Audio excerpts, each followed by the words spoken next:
ఇక సురేఖ సేఫ్, ప్రస్తుతానికి హోల్డ్, ఇప్పట్లో బర్తరఫ్ లేనట్టే. చక్రం తిప్పిన బెంగుళూరు నేత కొండా సురేఖకు పెరుగుతున్నటువంటి మద్దతు, నలుగురు మంత్రులు, పలువురు ఎమ్మెల్యేల సపోర్ట్. రాత్రికి రాత్రే మారిపోయిన సినారియో. వేటేస్తే అసలుకే మోసం వచ్చేలా ఉందని వెనక్కి తగ్గిన ముఖ్యమంత్రి రేవంత్ రెడ్డి. ఈ ఇష్యూపై ఇక ఎవరు మీడియాతో మాట్లాడొద్దని విప్పులు, ఎమ్మెల్యేలు, ఎమ్మెల్సీలకు ఆదేశం. నేనేమంటున్నా అంటే, మొన్న కొండా సురేఖకు సంబంధించిన విషయంలో రేవంత్ రెడ్డి గారు అమెరికా టూర్లో ఉన్నప్పుడు ఎమ్మెల్యేల కన్నా ముందే, ఎమ్మెల్యేలు, ఎమ్మెల్సీలు మాట్లాడేదానికన్నా ముందే ఒక ముగ్గురు నలుగురు అక్కలు కూర్చొని మాట్లాడారు. ఇప్పుడు ఈ విషయం ఎవరి దగ్గర ఉంది? చాలా క్లియర్గా ఈ విషయము క్రమశిక్షణ కమిటీ దగ్గర ఉన్నది.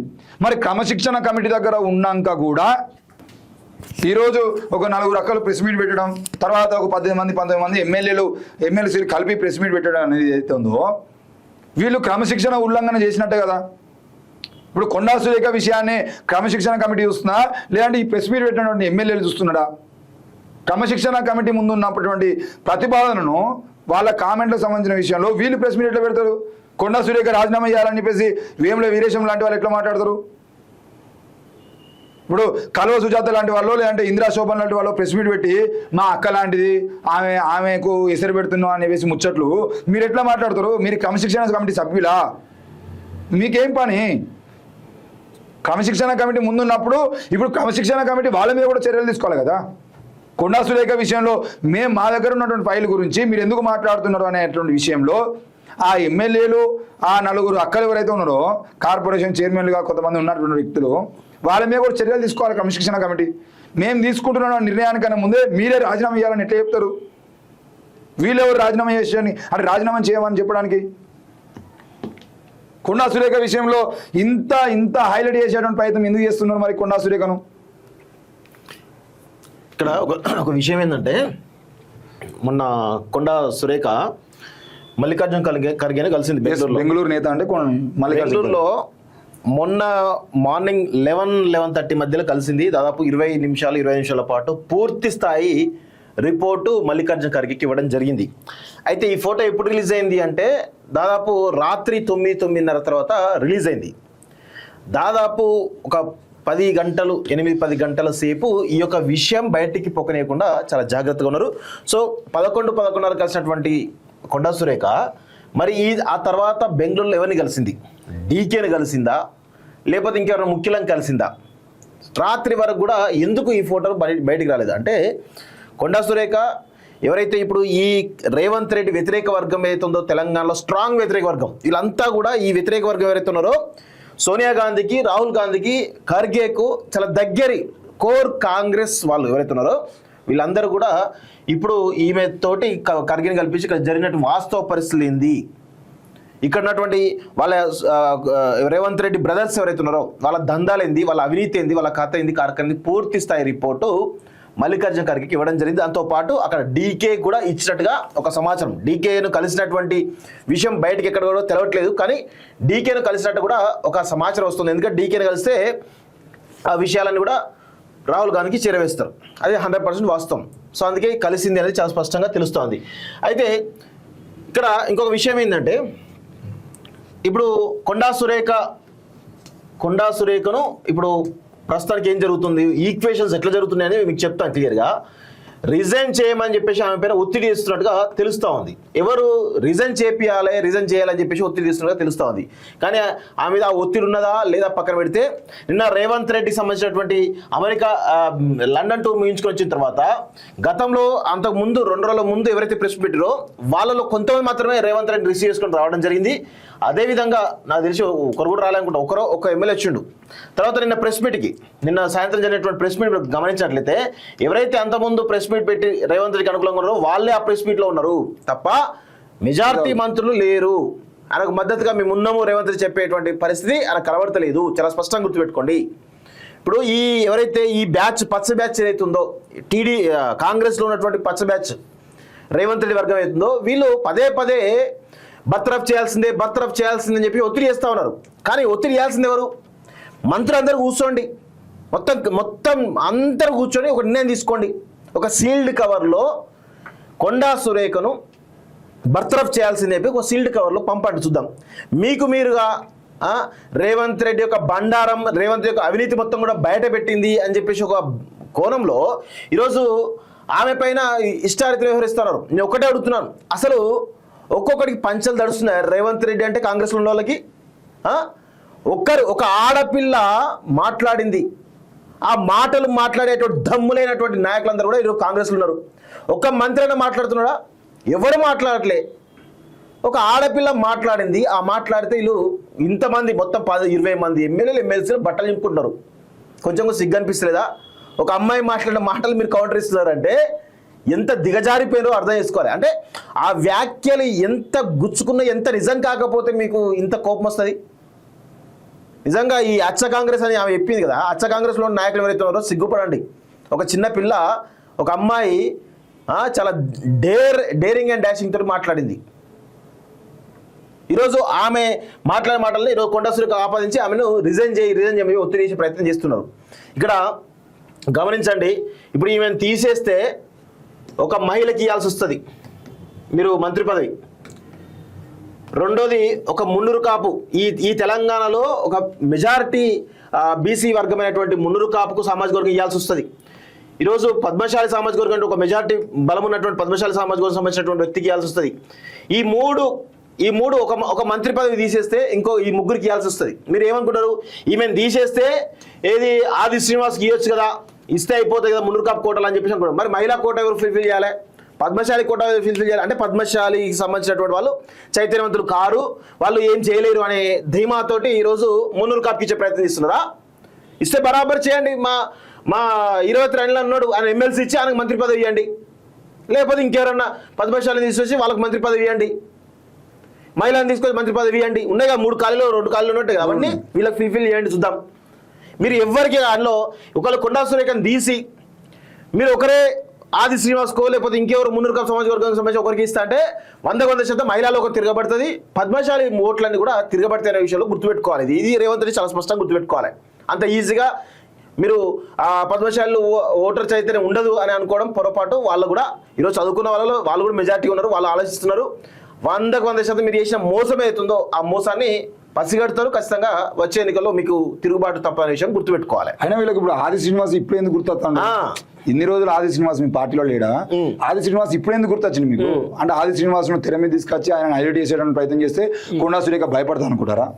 ఇప్పుడు ఆది శ్రీనివాస్ కు మీకు అంత ప్రేమ ఉండేదంటే హోంమంత్రి ఉన్న ఖాళీగానే, విద్యాశాఖ మంత్రి ఖాళీగా ఉన్నాయి. మీకు ప్రేమ ఉండేదంటే, మీ కాంగ్రెస్ పార్టీకి మున్నూరు కాపులు అంటే ఇష్టం ఉండేదంటే, లేదంటే మీ కాంగ్రెస్ పార్టీకి నిజంగానే ఆది శ్రీనివాస్ అంతగానో పని చేసినాను మీకు అనిపించేది ఉంటే 2 శాఖల్ని నీ దగ్గరనే ఎక్స్ట్రా పెట్టుకొని 3 ఏళ్ళు అవుతుంది కదా, శాఖ ఇవ్వచ్చు కదా. మరి అసలు ఎంత దారుణంగా ఉన్నాయి శాఖలు, విద్యాశాఖలు కానీ హోంశాఖలు కానీ చాలా దారుణంగా ఉన్నాయి. మొత్తం ఈరోజు వేం నరేంద్ర రెడ్డి డైరెక్షన్ జరుగుతున్నాయి. ఈ హోంశాఖ వేం నరేంద్ర డైరెక్షన్ ఎవరా అంటే అరే ఆ చెంచా.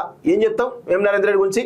ఎంత తక్కువ మాట్లాడితే అంత మంచిది. వాళ్ళ గురించి అసలు ఒక 2011 ఎలక్షన్స్ లో కనీసం 1500-2000 ఓట్లు అనేటువంటి వ్యక్తి కానీ తర్వాత పొడి వేయలేదు మళ్ళా. అసలు రాజకీయాల సంబంధం. సో ఆయన తీసుకొచ్చి ఈ రోజు రాష్ట్ర రాజకీయాలు నడిపించే ప్రయత్నం. విద్యాశాఖ ఉన్న హోంశాఖ చాలా క్లియర్ గా వేం నరేందర్ రెడ్డి దగ్గరనే ఉన్నాయి. ఇప్పుడు వేం నరేందర్ రెడ్డి ఇప్పుడు ముఖ్యమంత్రి బయటకు పోయినప్పుడు ఉప ముఖ్యమంత్రి వ్యవహరించాలి. కానీ ఇక్కడ ఆయన కాదు, డీజీపీ వేం నరేందర్ రెడ్డి చూసుకుంటారు మొత్తం రాష్ట్రాన్ని ఏం జరుగుతుందని. రెండోది విద్యాశాఖ, ఇంజనీరింగ్ కాలేజీలు అన్ని ఇంటర్మీడియట్ కాలేజ్ దగ్గర నుండి మొత్తం ఇంజనీరింగ్ కాలేజీల వరకు డైరెక్ట్ అమౌంట్ వేం నరేందర్ రెడ్డికే పోతా ఉంది. మధ్యలో ఎవ్వరు ఇన్వాల్వ్మెంట్ లేదు.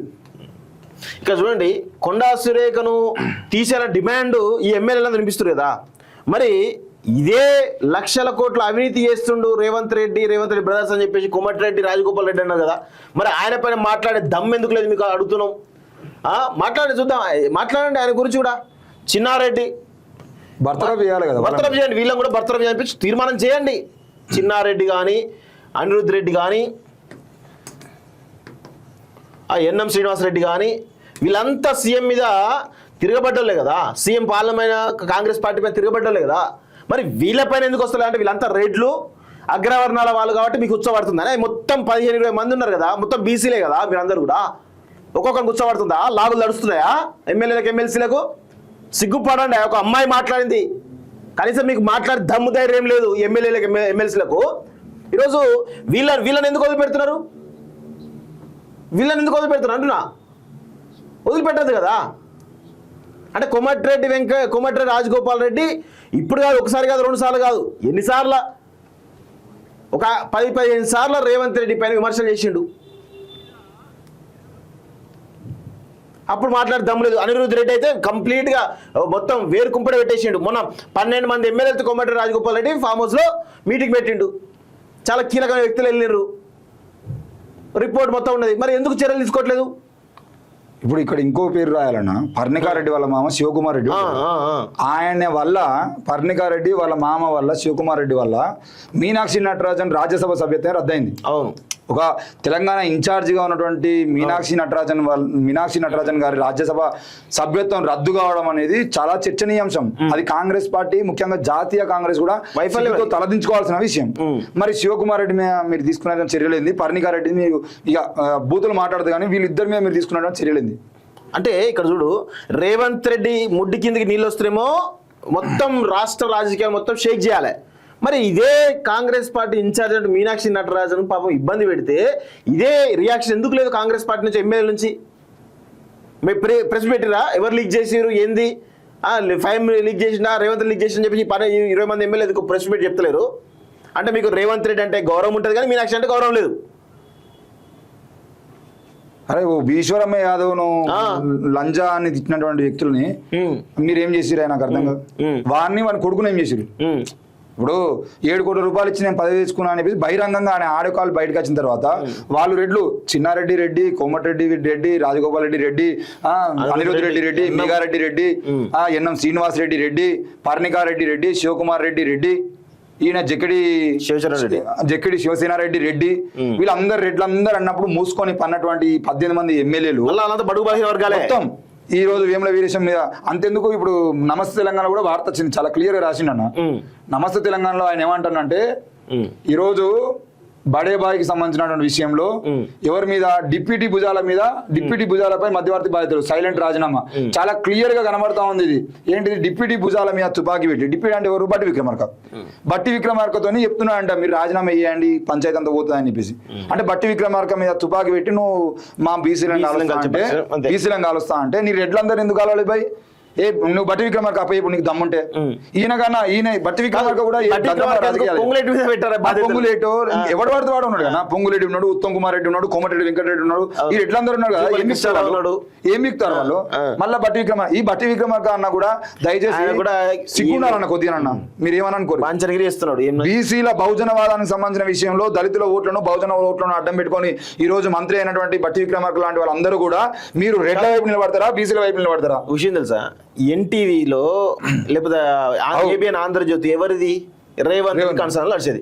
అందులో ఈయన బట్టి విక్రమార్క పైన పెద్ద ఆర్టికల్ వేసింది, వరుస కథనాలు వేస్తే ఆనాడు ఏంది ఏమన్నా కనీసం నీకు సోయి ఉన్నదా?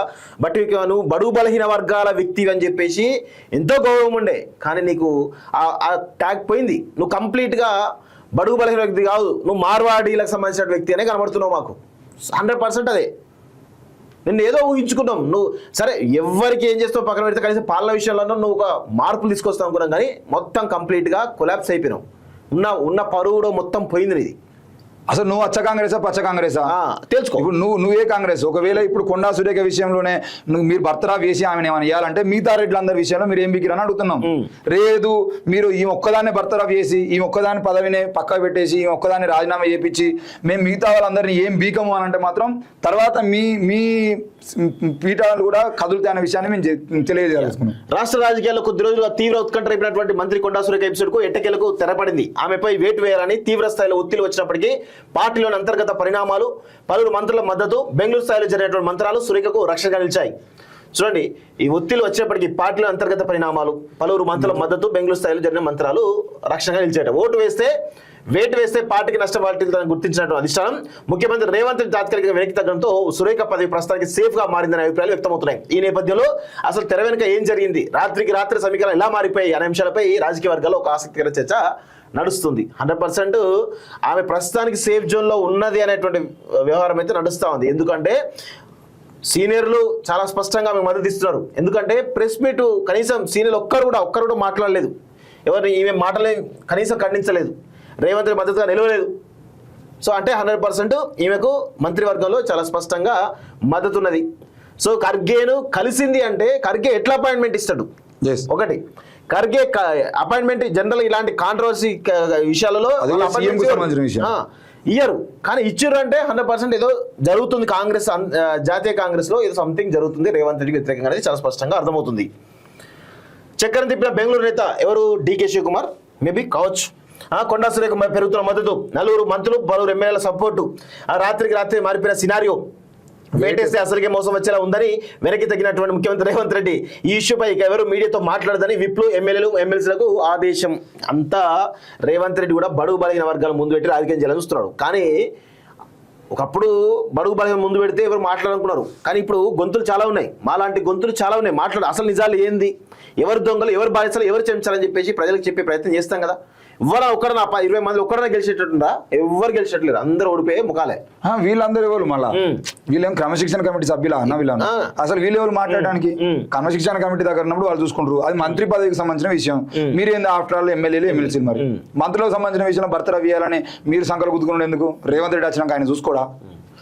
మంత్రి కొండా సురేఖ వ్యవహారంలో అధిష్టానం ప్రస్తుతానికి వెనక్కి తగ్గడంతో ఆమె పదవికి ఎలాంటి డోకా లేదని స్పష్టమైంది. గత కొన్ని రోజులుగా కాంగ్రెస్ వర్గాల్లో తీవ్ర చర్చనీయాంశంగా మారినటువంటి మంత్రివర్గ బర్తరఫ్ అంశాన్ని పార్టీ పెద్దలు హోల్డ్లో పెట్టారంటూ చాలా స్పష్టంగా తెలుస్తా ఉంది.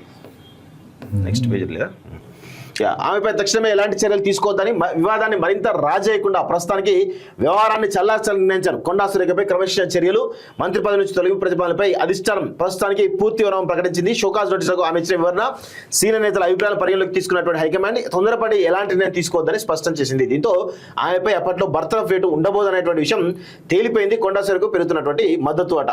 సో బెంగళూరు కేంద్రంగా జరిగిన రాజకీయ మంత్రాలు వివరాలు కీలక మలుపు తిప్పాయి. కర్ణాటక చెందినటువంటి కీలక నేత చక్రం తిప్పి అధిష్టానం వద్ద సురేఖకు బలమైనటువంటి రక్షణ కవచం ఏర్పాటు చేశారు. అంటే ఈ మధ్యలో ఏమైందంటే డీకే శివకుమార్ కు రేవంత్ రెడ్డి పడతలేదు.